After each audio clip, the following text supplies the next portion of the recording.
নমস্কার বন্ধুরা, আপনারা কেমন আছেন? আশা রাখছি ভালো আছেন। তো নতুন একটি ব্লগে আপনাদের স্বাগত।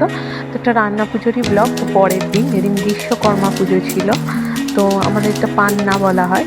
তো ওখানে প্রথম আমাদের ঠাকুরকে ভাত দিয়ে, মানে মনসা ঠাকুরকে ভাত দিয়ে তারপর আমাদের এটা ভাঙতে হয়। তো আগে ঠাকুরের এই যে ভাতটা সুন্দর করে আমার মা পাথর বাটিতে, মানে এই যে পাথরের থালা আছে তাতে গুছিয়ে নিচ্ছে। এবার একে একে ঠাকুরের সমস্ত যে আলাদা করা ছিল সেই সব ভাজা আস্তে আস্তে এগুলো মানে চার ধাতে খুব সুন্দর করে মা সাজিয়ে দেবে। এই ঠাকুরটা তোমরা অনেকেই দেখেছো, আবার অনেকেই জানো না। তো এটা উনুনে মনসা ডাল কেটে বসিয়ে তাতে আলপনা দিয়ে শালুক ফুল, যেটা মেন পাট এই পুজোর, তো শালুক ফুলের মালা করে ওতে দিতে হবে। দিয়ে যেমন খুব সুন্দর করে ভাতটাকে পরিবেশন করে ঠাকুরকে মানে খেতে দিতে হবে। সেই সেই উনুনটা কিন্তু জ্বালতে নেই, যেই ঠাকুরের পুজো হবে। তো এই দেখতে থাকো, মা কি সুন্দর সমস্ত জিনিস সাজিয়ে ঠাকুরকে খেতে দেয়। তো জানো তোমার অনেকগুলো ক্লিপ এই রান্না পুজোর যে মায়ের যে সাজানোটা ডিলিট হয়ে গেছে, দিতে পারিনি। তো যেটুকু ছিল সেটাই তোমাদের সামনে দিলাম, দেখতে থাকো।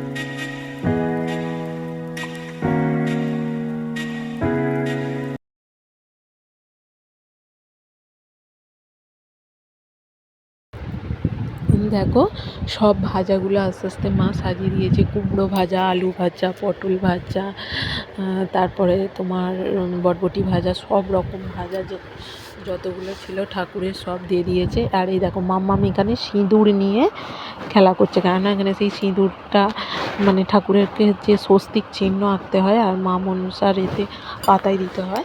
তো সেইটা মাম্মাম নিয়ে এই যে হাতেই করছে, কোনো কথা শুনছে না। তো যা করছে করছে।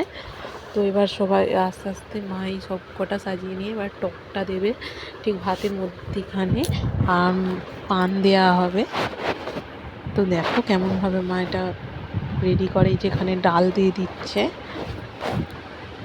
এই দেখো এর দুষ্টুমিটা একবার দেখো, কি করছে, পায়ে হাত দিয়ে খুব মানে পরিমাণ সিঁদুর মা।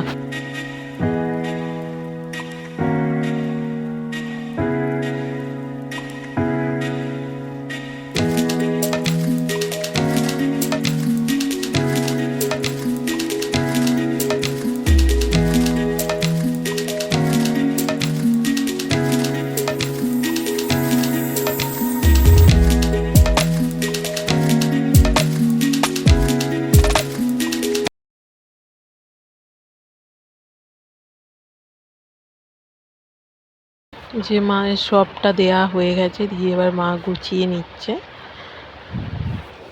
দিয়ে যে এবার ঠাকুরকে খাবার দেবে। এই যে এই দেখো মা ঠাকুরটাকে সাজাচ্ছে। এইখানটা একটু ছবিটা কেমন হয়ে গেছে এই দেখো। তারপর সাজানোর পর তো তোমাদের এই ব্লগটা কেমন লাগলো জানিও, অবশ্যই লাইক সাবস্ক্রাইব করে দিও। নমস্কার।